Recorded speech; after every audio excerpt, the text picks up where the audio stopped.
rolling. Shit, man, so thanks. Woo. Cool. Righty-ho. Right, good to go when you are, Jack. Roll the old titles. Welcome, friends. Welcome to the Man-Zilla podcast. How are we today? Do you know something, guys? I've been better. Do you know why? I got dumped or kicked by text this week. Oh, mate. Yeah. Yeah. I don't think it was that bad. It was bad. Not that aggressive. Well, to be honest, I kind of thought to myself, I've done this before to other people, so it's a bit of karma coming my way now.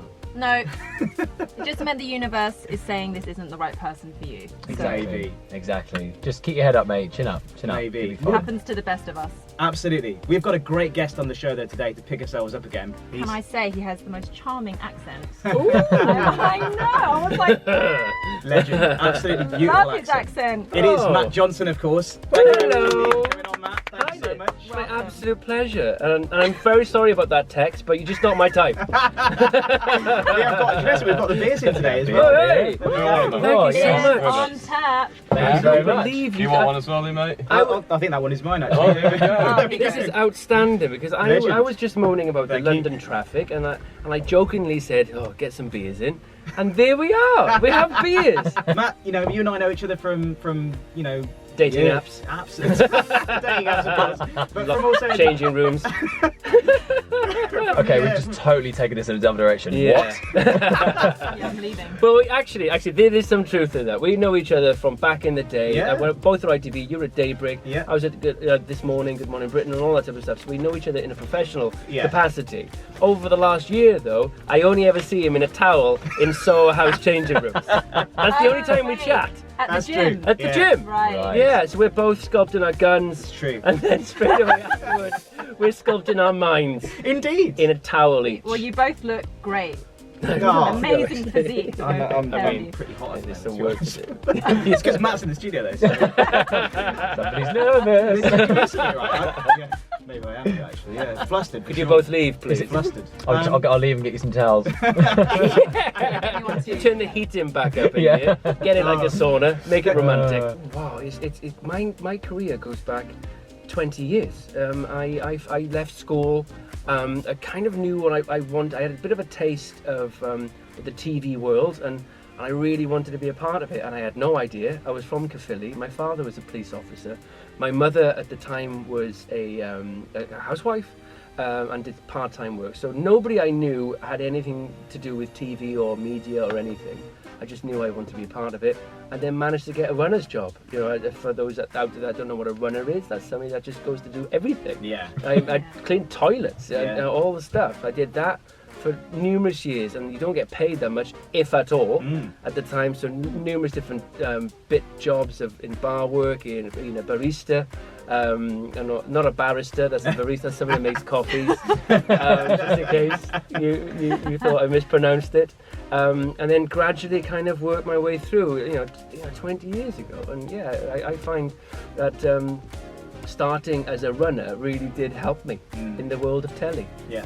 And now you've gotten yourself into many different plethoras of different things. And so tell Yeah. me a bit more about The Naked Professor. So okay. So what happened just over a year ago? I went out to LA to start this documentary. I've got some really good contributors in the mental health world. In the last 5 years, I've really concentrated my efforts with my career towards mental health, towards raising awareness, normalizing a conversation, particularly with men. And my people are taking their own lives where I come from, and I want to find a way to stop that. And I was out in LA, and I was going to interview Zelda Williams, Robin Williams' daughter, some other big names, some movie stars and things like that. And I thought this is going to be a great opportunity for me to get to these areas using these big names. And it all fell flat in my face. As I went out to LA, you realise you need a lot of money to do it, you need a lot of permits, there's lots of unions, you need lots of permissions, all these different things, all these layers of complication. I just thought I could go out there with my camera kit and do it, and it failed. But when I came back, I had made a friend a year previously called Ben Bidwell, who was at the time the Naked Professor. He was doing amazing things with mental health, just with a blog and an Instagram page, putting really good pictures of himself up, drawing attention to this really remarkable and important subject. And then he was just doing it, and I was sat on a roof bar with him having a drink, and I was like, I feel like a failure. I set out to do this thing.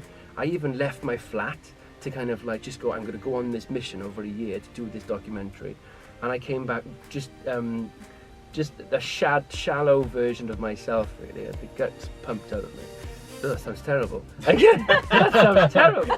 I basically, we cut that out. No, we're keeping that. That's good stuff. So That's good great. podcast stuff. Content. And I basically came back a bit bewildered, and I was sat there with Ben, who was just doing some basic stuff. He was writing these amazing articles, posting them himself, and creating content on social media, and he was dragging this wonderful information. And then we had this conversation where I was like, I've got all these contributors and I've got all this experience in TV and contacts. Let's come together and create something really more immediate. And coincidentally at the time, it was around the time when my friend Sophie Graydon from, you would all know her from Love Island, she passed away. So I was in a bit of a state where I wanted to do something immediately. You know, the people that watch Love Island are the people that are struggling notoriously, and I wanted to get to these pockets of communities, and we just thought a podcast would be the best way to do it. Yeah. You know, this big thing at the moment with resilience against mental illness. You know, it's quite an interesting topic. Look, I want to give people the tools to try and help them navigate through life. You know, bad things happen in life. People break your heart via text, and people dump you. People are cold and they ghost you, and grandparents die. You know, exams are really tough. Yeah. And social media. The pressures, all that stuff, you know, is there. Yeah. It's a fact. And if we can help people navigate through that minefield, so their mental health isn't damaged, or they don't then set off onto really bad issues with mental health. And this is not me saying you can give somebody a tool to meditate against chronic depression like I had. You know, it's a really difficult situation, but we can at least help people, and that as well is to try and end stigmas attached to it. Try and end the shame of somebody being honest about something that they're vulnerable about. You know, I think with men especially, vulnerability is seen as a weakness, and that needs to stop. You know, you exercise in the gym to build your muscles and look at each other in towels, you know, that sort of thing. But you can also don't forget the whipping. don't forget but you can also I can't look at him. Come here, Gav. stop it, man. You guys should talk more in the changing We room. should. Maybe you know that's how where girls, you know when like you're waiting for your girlfriend at the gym to come out the change room, why do you take so long? Because we're in the change rooms talking to each other about our problems, relationship problems. Oh my god, he's not texting me back. Oh my god, you should stop him. Oh my god, he's such a waste man. You guys should talk in the changing rooms. Do you know what? I think Try it, Jack. that's happening. Where I think there is a need for that for men, and there's possibly a direct correlation between women have less mental health issues in general statistically than men, and there's more reported mental health issues with ladies because they're honest and open to go to the doctors, whereas men, even if it's a physical ailment, they're not going to the doctor. They can have a lump the size of a cricket ball on their forehead and they're like, it'll be all right. And it's naive and it's true. silly and you're going to die. And that's how that, and it transcends into mental health. Whereas men women just think we're freak too out tough. more. Well, women are just more in tune with an emotion and a feeling. They don't feel as if they are vulnerable, it's not a weakness. They can go and talk about it. It's socially acceptable to do that. In general, I'm generalizing, but you know, across the board, men are stupid when it comes to emotions. Yeah, in general, and you know, some men are great, but it's, you know, en masse, there's a real reason why the suicide rates are up. And you know, there's many different factors to that, and one of them would be that men aren't able to communicate, and they don't feel as if they can be vulnerable because they fear that they're going to get judged. And fear and judgment is a killer. I think, but a lot of people, particularly with friends, and guys particularly, because they like to stay in their tribe or their groups, will not necessarily see the worst in their friends when they're not supporting them through the bad times. They'll just think, oh, they're just my mates, they're just being funny, or they're, you know, taking the mick or whatever. But actually, it takes a big person to sort of cut them loose and go, you know what? I'm starting to grow a bit bigger than that, and I can't have you keeping me down in this place because I want to go and do this, and you're not going there with me. Yeah. You know, did you go through that as when you had? I luckily have no friends.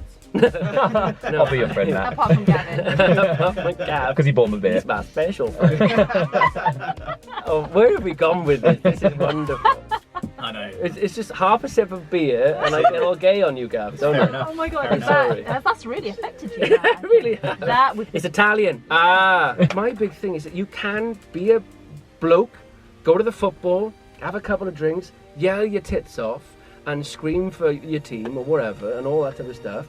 And then you can go home and kiss your wife and tell her you love her at the same time. You don't have to be one or the other. There's not this polarization of like you're either Russell Brand or Piers Morgan. Yeah. It doesn't work like that at all. completely. Oh you my can gosh, be. yeah. Do you know what I mean? Like you can Yeah. be a vulnerable guy. You can be a rugby player that smashes people around every day, and on Saturday on television do it. Yeah. And you can be a boxer. You can go home and kiss your kid and tell them you love them. You don't have to be macho knobhead all the time. Yeah. Macho knobhead. Yeah. Though, isn't it?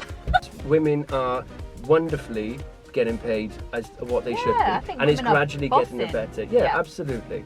And if that's a threat to you, that'll change because that's reality. That's fine. That's man up and just deal with the times that women are going to be earning the same as you, mate, and you can't have that over anybody anymore. How do you feel about men that are intimidated by women who earn more money than them?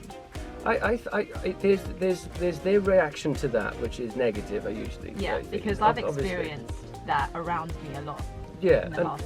have you really? Yeah. They don't like it because you're getting Yeah, paid. there's a lot of like guy friends of mine who are, oh no, I couldn't be with a woman who makes more money than me. Like I have to be the provider. I couldn't, take my Well, wight's work, or I can't. The I wouldn't, reality kind of is that emasculation feeling. Yeah, and that's sad. I feel for these people. Like Yeah. that comes from a really insecure place. They're gonna find themselves one of these girls. That's just. I don't want to earn more than a man. A man should look after me because my mum's told me I'm a princess, and they're going to find that type of girl that's going to suit their life and is going to really damage their kids because that's no way to be, but it's the same as anybody. Their initial reaction to anything comes from their environment and their situation, their parents. Somebody's told him that the man should be the bread. Yeah, what a for sure. We must be in pain all the time. Yeah. Because if you living in this modern day age, as you should be, you should just accept the fact that you're not going to be earning as much as a woman because she's earning more than you because she's more qualified, or they're doing the same job, you're going to get paid the same. That's just equality. You've got to live with it. Yeah, the only acceptable emotion for a man has been anger for centuries. Yeah. He's emotional, he's just a passionate mentalist, right? And that is nonsense because the new alpha should be kindness and compassion. Because we don't have to go out killing for food anymore. I always use The Rock as a good example of that. He's really documented his mental health issues before he became famous, before he became a real big name. And it just sort of like makes you realise that everybody goes through it, don't they? Everybody goes through it. I've had it before. I've had it before with, imposter syndrome and feeling like I'm not living up to what my family wanted me to be and stuff like that. And it's a very kind of like humbling experience, but at the same time, it's a journey to get to a place where you're happy.